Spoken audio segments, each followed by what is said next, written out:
नमस्कार साथियों, स्वागत है आपका अपने YouTube channel HK literature classes में। और साथियों, जैसा कि साथी बार बार कमेंट कर रहे हैं कि सर डीवी की लिस्ट कब आएगी, तो साथियों आपको इसके बारे में मैं इन्फॉर्म कर दूं। DV list will be in your hand within this week, यानी कि इस आने वाले सप्ताह के अंदर जो डीवी लिस्ट है वो साथियों जो भी पेंडिंग लिस्टें हैं, TGT इंग्लिश है या हमारा जो मैथ है या अदर साइंस है, तो सभी को वो लिस्टें उपलब्ध करा दी जाएंगी। यानी कि अगले जो ये कमिंग वीक है, हमारा जो हफ्ता आज शुरू हो रहा है, तो इसके अंदर हमें डीवी लिस्ट है वो देखने को मिलने वाली है। और साथियों, हमने अपना फोनेटिक्स क्लास शुरू किया था, जिसके अंदर एक क्लास आपकी हो चुकी है और ये आपकी सेकंड क्लास है। उसके अंदर मैंने बेसिक आपको जानकारी दी थी। तो साथियों, ये हर एग्ज़ाम के लिए इम्पोर्टेंट है, चाहे आप HPSC का दे रहे हो, HSC TGT का दे रहे हो, टीचिंग का जो भी एग्ज़ाम है, और जिस भी अध्यापक का सब्जेक्ट इंग्लिश है या जो साथी इंग्लिश पढ़ता है, उसके लिए फोनेटिक्स जानना बहुत ही इम्पोर्टेंट है। और हर एग्ज़ाम में 1 या 2 ट्रांसक्रिप्शन से क्वेश्चन आपको ज़रूर मिलता है। तो साथियों शुरू करते हैं। मैंने आपको कल भी बताया था कि फोनेटिक्स 2 शब्दों से मिलकर बना है, फोन प्लस टिक्स। फोन का मतलब होता है साउंड और टिक्स का मतलब होता है स्टडी, यानी कि phonetics is a study of scientific sounds. यानी कि फोनेटिक्स क्या है? फोनेटिक्स के अंदर हम जो भी शब्द होते हैं उनकी ट्रांसक्रिप्शन है उसका स्टडी करते हैं। यानी कि phonetics is the study of scientific study of sine and symbols. तो ये सब आपने जान लिया था। और उसके बाद मैंने आपको बताया था कि इंग्लिश के अंदर हमारे कितने लेटर्स होते हैं? 26। और इन्हीं से इंग्लिश के अंदर 44 साउंड है वो प्रोड्यूस की जाती है। और इन साउंड्स के बारे में मैंने बताया था अच्छी तरह कि जो 26 लेटर्स हैं उनसे 44 साउंड्स है वो प्रोड्यूस होती हैं। और इसके बारे में मैंने ये डिटेल में बताया था कि हमारी 24 होती हैं, वो कौन सी होती है? हमारी कॉन्सोनेंट्स साउंड्स। ये आपको अच्छी तरह मैंने बता दिया था, जिनको हम हिंदी में कहते हैं व्यंजन ध्वनियाँ। हिंदी इसलिए लिखा रहा हूँ साथियों ताकि कुछ साथी है जिनको इंग्लिश में समझ में कम आता है, तो बाइलिंगुअल एक टीचर को होना चाहिए। तो 24 हमारी क्या होती है? Consonants sound. कॉन्सोनेंट ना होकर कंसोनेंट्स होता है व्यंजन ध्वनियाँ। और बाकी हमारी जो 20 बच गई वो हमारी क्या होती है? Vowels sounds. इनको हम क्या कहते हैं? वोवल्स साउंड, यानी कि हमारी होती है स्वर ध्वनियाँ। और इसके बाद मैंने आगे भी बताया था कि 24 हमारे कॉन्सोनेंट्स ध्वनियाँ होती है और 20 हमारी स्वर ध्वनियाँ होती है। टोटल हमारी कितनी साउंड होती है इंग्लिश के अंदर? 44। ये इसलिए साथियों बताते हैं क्योंकि इस वीडियो को देखने वाले मेरे साथी अध्यापक भी हैं और स्टूडेंट्स भी हैं। तो टीचर का जब टीचर पढ़ाता है तो उसको ये बेसिक ज्ञान इन चीज़ों का पता होना चाहिए। इसके अलावा मोर फ्रॉम दिस, ये छोटे छोटे क्वेश्चन हैं, आज डीप लेवल पे एग्जाम बनता है, तो इस प्रकार के क्वेश्चन पूछे जा सकते हैं कि 26 लेटर्स के कितनी साउंड्स होती है? तो 44। और हमारे कॉन्सोनेंट्स कितने हैं और वोवल कितने हैं? ये भी बहुत बार पूछा गया है। इसके अलावा वोवल्स का आपको मैंने बताया था कि हमारे जो 12 हैं उनको हम क्या बोलते हैं? मोनोपथोंग्स बोलते हैं। और हमारे जो 8 रह गए उनको हम क्या बोलते हैं? डिप्थोंग्स बोलते हैं। ये हमने पिछली वीडियो में पढ़ा था। मोनोपथोंग्स का मैंने आपको अच्छी तरह बताया था कि मोनो का मतलब होता है सिंगल, यानी कि हम रूट वर्ड जैसे फ़ोन का मतलब साउंड होता है, उसी प्रकार मोनो का मतलब होता है सिंगल, यानी कि सिंगल साउंड। यानी कि सिंगल साउंड जो प्रोड्यूस करते हैं उसको मोनोपथोंग बोलते हैं। और जो डबल साउंड प्रोड्यूस करते हैं, डिप का मतलब होता है डिप जो यानी कि रूट वर्ड है उसका मतलब होता है डबल, यानी कि जो डबल साउंड प्रोड्यूस करते हैं। जैसे हमारा ये छोटा ई है, तो इसके लिए छोटे ई के लिए ये साइन होता है, तो ये सिंगल साउंड है। उसी प्रकार प्लई, इसके लिए डबल ध्वनियों का प्रयोग किया जाता है। तो यहाँ तक हमने पिछली क्लास में पढ़ा था। और साथियों, इसी के साथ हम आज आगे पढ़ते हैं। और आज हम फोनेटिक्स में पढ़ने जा रहे हैं, जैसा कि आप जानते हैं, हम कंप्लीट करेंगे मोनोपथोंग्स। मोनोपथोंग्स का दूसरा नाम साथियों प्योर वोवल्स भी होता है। कई बार एग्जाम में पूछा गया है कि मोनोपथोंग्स का अन्य नाम क्या है? प्योर वोवल है। तो एक टीचर को ये भी अच्छी तरह पता होना चाहिए। और मोनोपथोंग्स हमारे इंग्लिश फोनेटिक्स में कितने हैं साथियों? 12 हैं। जिन मोनो का मतलब होता है सिंगल, यानी कि सिंगल ध्वनि हो। तो ये आपको बता दिया। इसके अलावा आपको एक डायग्राम के जरिए मैं दिखा देता हूँ। ये हमारी क्या है साथियों? टंग है। और ये हमारा क्या होता है?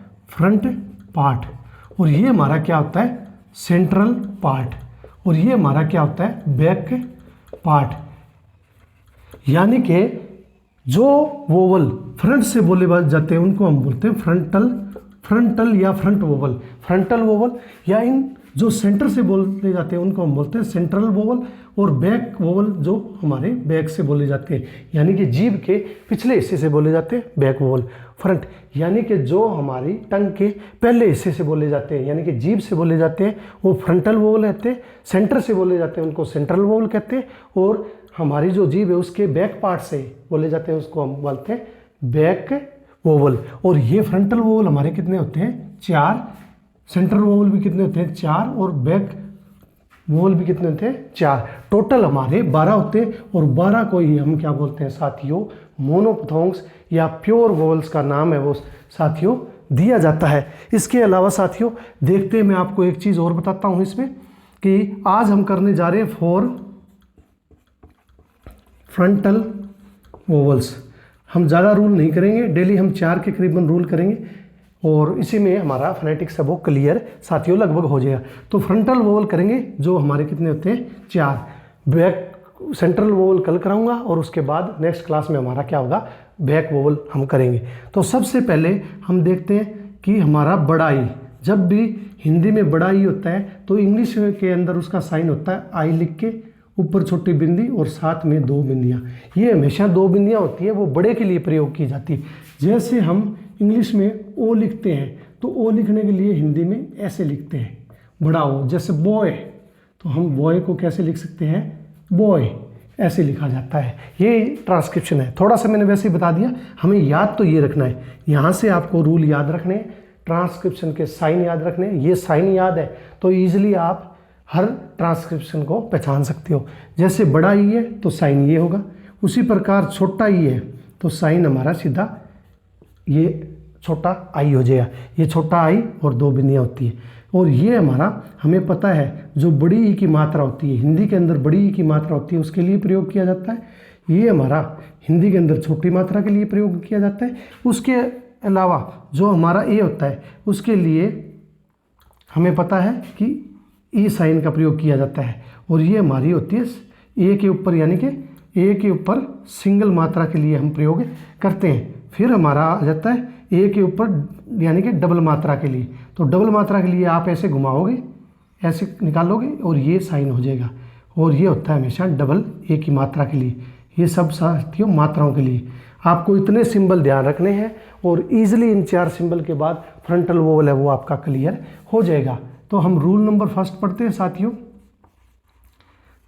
यहाँ से हमारा इंपॉर्टेंट पार्ट शुरू होता है। जब भी किसी वर्ब या नाउन के पीछे डबल ई लगा हो, ई ए लगा हो, आई ई लगा हो, तो हमेशा ही हम इस साइन का प्रयोग करते हैं जो कि हमारा किसका होता है बड़ी ई का प्रयोग होता है। जैसे हमने लिखा सेट,